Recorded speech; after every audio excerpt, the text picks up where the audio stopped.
make a start. We'll maybe make a start by asking Mr. Menny if you could go through the protocol of the meeting for us. Thank you, Convener.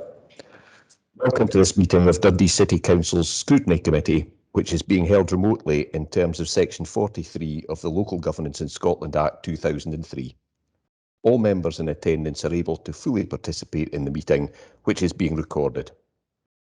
Should any member need to leave the meeting for any reason, can they please use the chat to advise of this?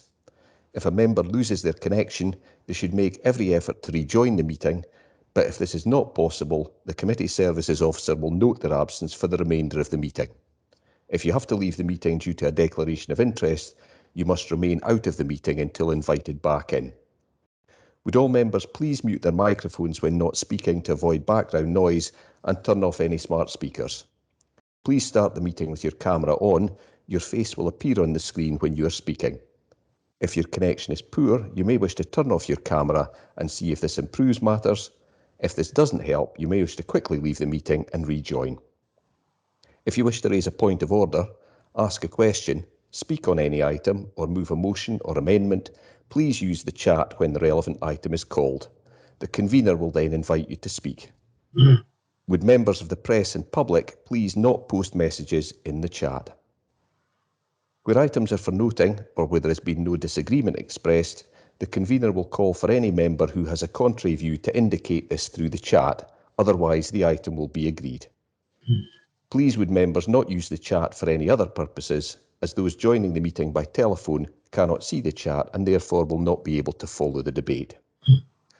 Although we are operating in a different way, this is still a formal meeting of the committee, and the required standards of behaviour and discussion are the same as in a face-to-face meeting.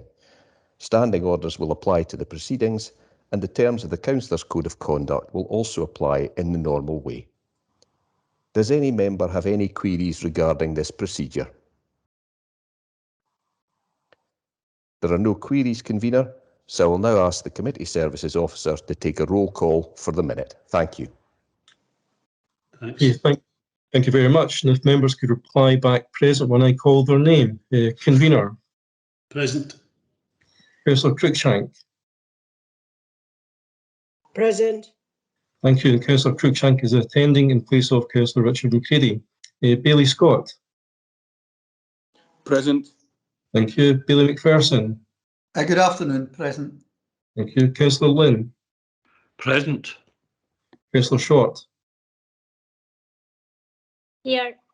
Thank you. Councillor Cardell. Present.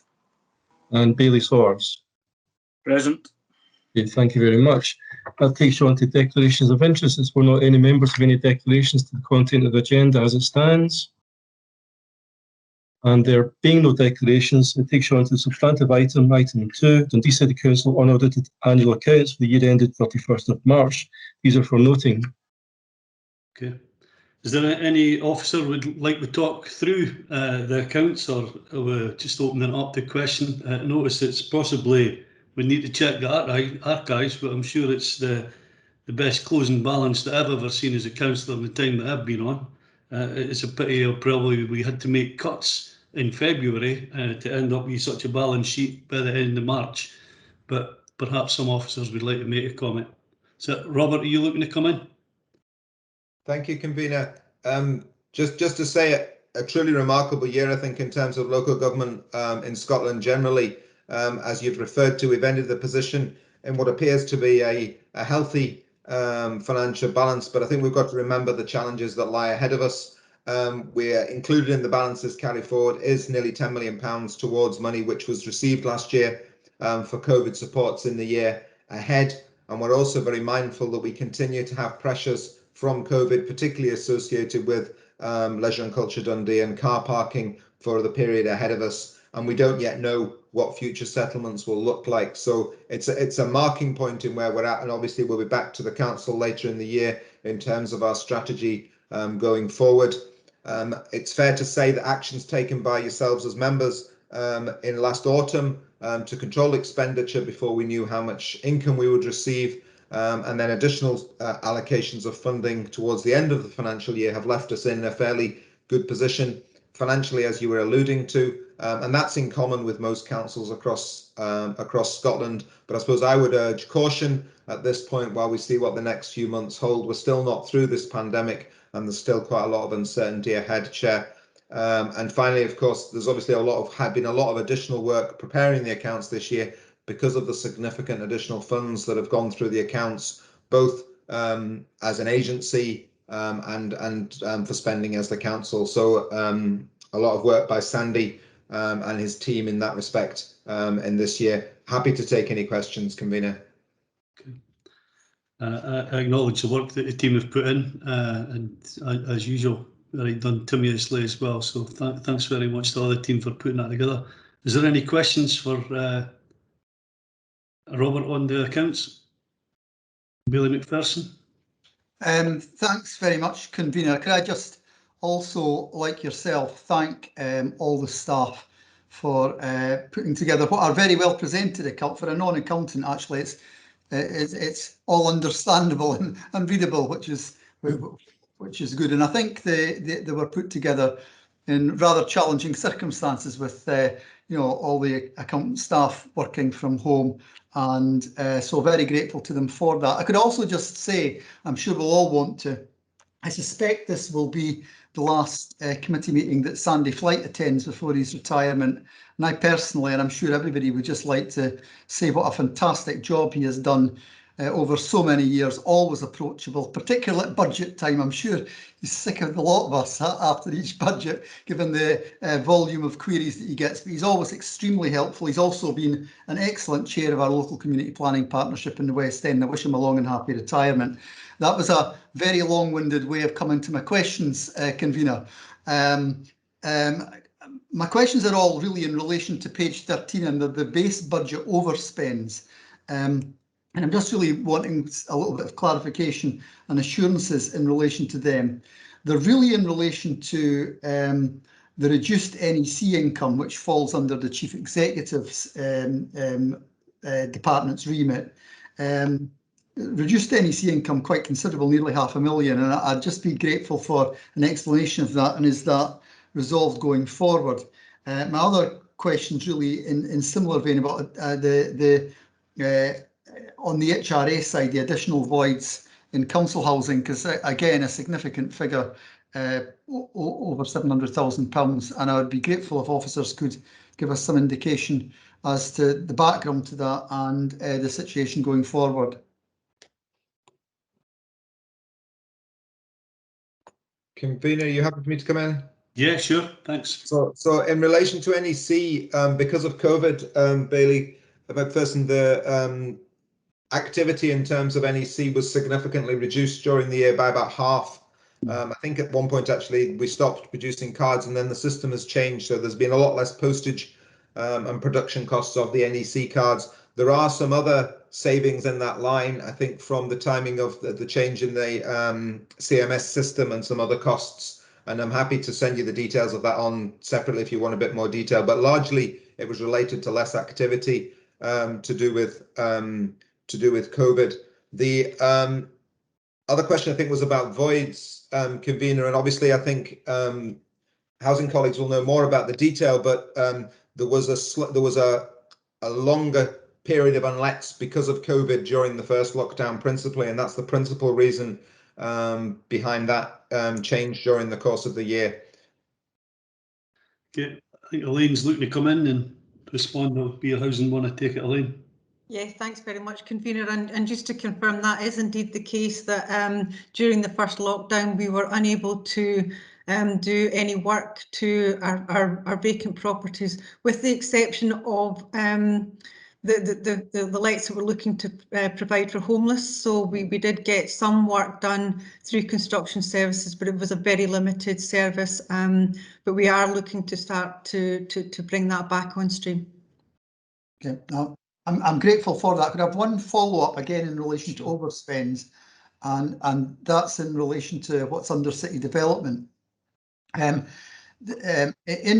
talks about street lighting only partially being achieved. I think that's long rehearsed. I think we've discussed that in the past. But I presume the long-term arrangement or rather the long-term targets are now more in keeping with what can be achieved. So just a reassurance on that. And again, in relation to the car parking security costs, were these purely COVID, or are these long-term additional costs in relation to car park security? Convener, if I may come in first. So in relation to LED lighting, I know there was a programme that was intended to achieve savings. There was something like £1 million growth in city relevant budget last year. For this year in terms of the budget setting process, which should ensure that there is an adequate budget for the LED programme going forward. I'm afraid I don't know anything about the car parking security unless Mr. Presswood does, but I'm happy to come back to you on that. Otherwise, Bailey. Thanks. Okay, Mr. Presswood. Many thanks. So the two items, the street lighting programme, I think Robert has covered that in terms of the investment that's been made. I should say that from our point of view, the programme was a success in that we reduced the total electricity demand by 43%. But what has happened is there have been very significant structural changes and general increases in inflation for electricity in the unmetered market, which have significantly outstripped the savings that we had anticipated. So we have, as Robert has emphasised, put some additional money into that to try and resolve that gap. We hope that that will be adequate, but obviously the challenge is that the energy markets are dynamic. We have proposed that in the future this budget should be demand-led because it is uncontrollable, it is unmetered, and it is out with the council's control, or indeed the Scottish Local Authority Buying Consortium's control. In terms of car parking security, this isn't really COVID related. It is about delays in implementing various security measures. I think members are aware that we have transferred the lead on security to the SARC. And there are additional proposed investment in things like CCTV for some of the car parks which don't currently have it. So once those measures have been implemented, we anticipate that that overspend in security will be addressed. Okay, I'm grateful for that to all the officers who've responded. Thank you. Okay, can I maybe ask a couple of questions myself? Don't know if there's anybody else in the chat. In relation to the same page as Billy McPherson's been on about, page 13, voluntary early redundancy and an overspend of 290,000, and link that to page, because obviously voluntary retirements is normally an officer controlled area council, and elected members don't particularly get a great deal fed to them on that.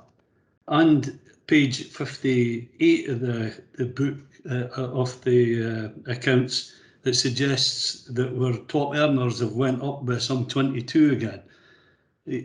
How do the two of these relate to, continually looking for voluntary early retirement at the same time we're increasing the top earners in the city year upon year, when that doesn't appear to be something that sits that well with me, given that the biggest saving you would have thought would have came for the biggest wages being saved. Thanks, Convener. If I could just come in on the first point and then pass over to Robert Emmett.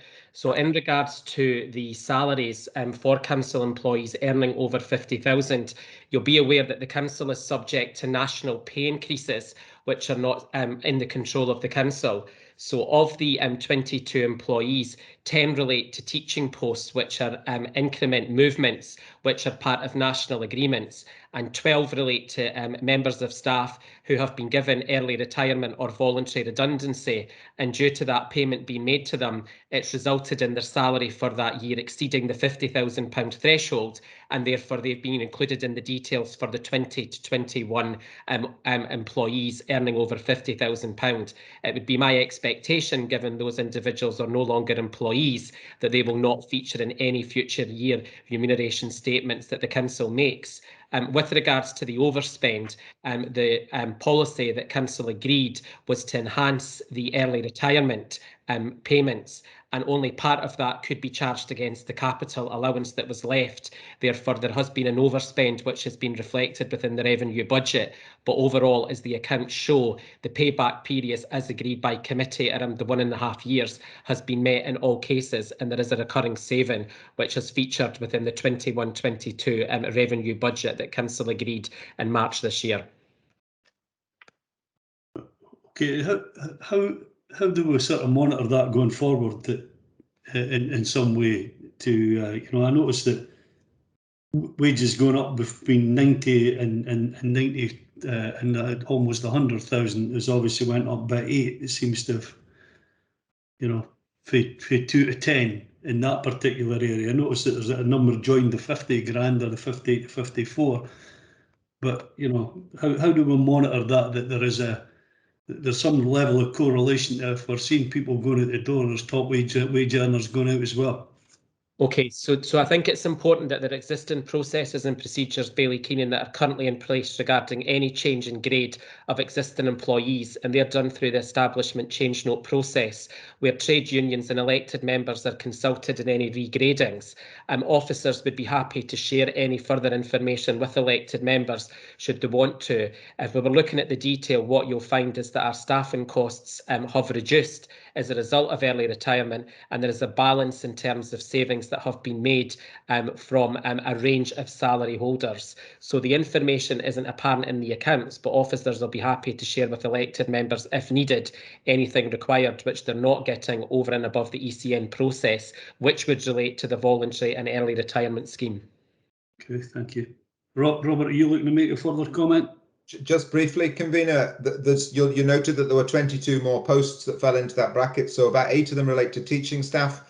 That's largely because of movements in the pay award that's taken them over into the 50 plus salary range, 50k, sorry, salary range. And as Chief Executive was just referring to, the other 14 are non-teaching staff. They're largely because of the additional costs of severance, which will lead to long-term savings. And if anyone wants to speak to me after the meeting, I'm happy to provide more detail on the specific bands if that would help. The detail all sits there behind the accounts, and I've no doubt that Audit Scotland will look at that as part of the audit process and report back to you on it when you see the final version of the accounts in due course. Okay, can I maybe ask another question on page 20? It's on about write-off. It's about 38 million and it's went up by 3.8 or thereabout. Could somebody maybe just explain all that to me in a bit more detail, so as a non-accountant I could understand what's happening with looks to be a lot of money disappearing. Apologies, Convener, which page was that, sorry? I think it's page 20.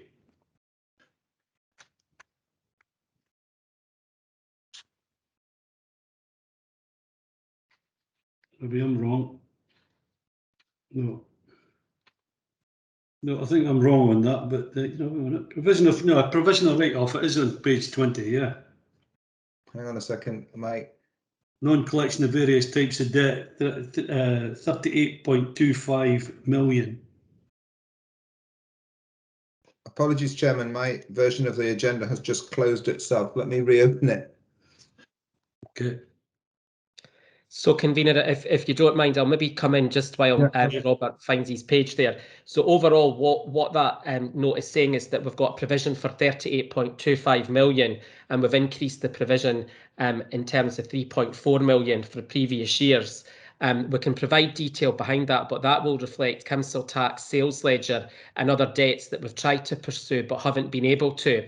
And at every year end, there's reports that are produced where we have to look at the reasons for write-off and whether or not we can pursue those. So there'll be quite a lot of detail that will sit behind that. However, I expect that that increase will be driven by some of the difficult financial situation that has been over the last year, particularly around collection. But I think it would probably be helpful if Robert doesn't have the detail with him today, just to provide members of Scrutiny with some further information. And I could see that Sandy's also looking to come in on that point as well.